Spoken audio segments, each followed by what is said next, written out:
government is how they create a problem, and then they want to spend trillions of taxpayer dollars to fix it. Got all these people running around with all these student loans, and they're wanting the government to come in and pay them off. And some of them are, I don't understand how they get these huge amounts. I mean, if you are familiar with that guy Dave Ramsey, he's kind of a financial advisor. People call into his show asking him what's the best way to pay off debts, how to deal with this financial issue, and what have you. But one of the most frequent situations that people call in with is they got $150,000, $200,000, $250,000 in student loans, but they only make $50,000 a year. I don't understand how they got into that situation, but apparently it's not rare, because he gets so many calls with people describing that sort of problem. And even what's even worse is you'll get a guy will marry a woman and find out that not only does he have massive student loans, but he finds out that she's got massive student loans. So, you know, trying to start out a family, and you got $200,000, $300,000, $400,000, $500,000 worth of student loans. It just sounds unbelievable. But anyway, so the government, the Democrats want to get some student loan relief, but the problem is, if you get the root of the problem is, in many cases, is people get these student loans and they can't find jobs, that pay enough to make payments on the student loans. Here's an example of how the government creates that situation. Bloomberg, white-collar visa workers take 2/3 of new tech jobs each year. Foreigners are taking the damn 2/3 of the tech jobs. You got Americans, they can't get the jobs. No wonder they're drowning in student loans. But anyway, it says 2/3 of entry-level tech jobs go to compliant foreign guest workers, not to young American professionals who may create a new wave of establishment shaking companies, according to a report from Bloomberg.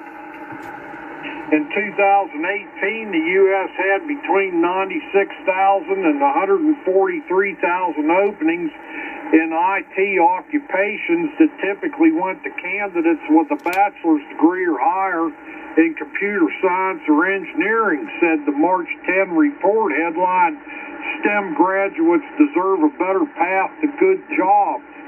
But the government each year provides occupational practical training, OPT work, permits to hundreds of thousands of foreigners who have paid tuition to American universities. It also invites roughly 85,000 foreign graduates on H-1B work visas, the report said. So OPT participants accounted for anywhere from 1/3 to 1/2 of new hires. If you add H-1B candidates, up to 2/3 of openings went to foreign guest workers, said the report, which relies heavily on Hal Salzman, an expert on high-tech employment at Rutgers University. Well, it doesn't surprise me, because if you look at the list of priorities for the American government, trying to do something for the American citizens is so low, it's below a whale turd out in the middle of the ocean. So anyway, it said few of the OPT workers are high skilled. Bloomberg acknowledged more than 70% of non-resident computer science master's degree degrees awarded in 2018 came from unranked programs, or those ranked 50 or lower by U.S. News and World Report. Just 17% came from schools ranked in the top 25 universities. Breitbart News has extensively reported on the fraud-ridden OPT program and its sister program, the Circular Practical Training Program, which provides Fortune 500 companies with roughly 400,000 cheap foreign workers each year. The OPTs and many similar H-1B, L-12, J-1, and TN visa workers fill many starter jobs and mid-career white-collar jobs in a variety of industry sectors, including tech, healthcare, academia, accounting, and design. Few of the OPT workers complain about their lower wage jobs because their CEOs can fire them at will. More importantly, the foreign OPT workers accept the low wages and long hours in exchange for the promise of green cards. This means that employers can pay foreign graduates with government-supplied free green cards in contrast to them paying American graduates with dollars subtracted from company profits, stock sales, and executive bonuses. Nationwide, at least 1 million foreigners are working in lower-wage white-collar jobs in hope of getting green cards.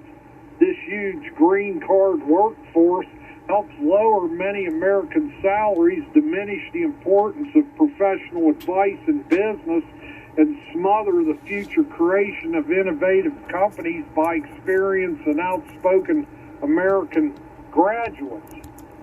So there you go. The government creates a problem by flooding the damn high-tech labor market with foreigners, and then they turn around and people can't pay their student loans, so the government wants to spend trillions of dollars paying off the student loans. I mean, this is insanity. But it just gives you an example of when you combine stupidity, treason, and corruption, this is what you get. This is KO4FE. Okay, here's a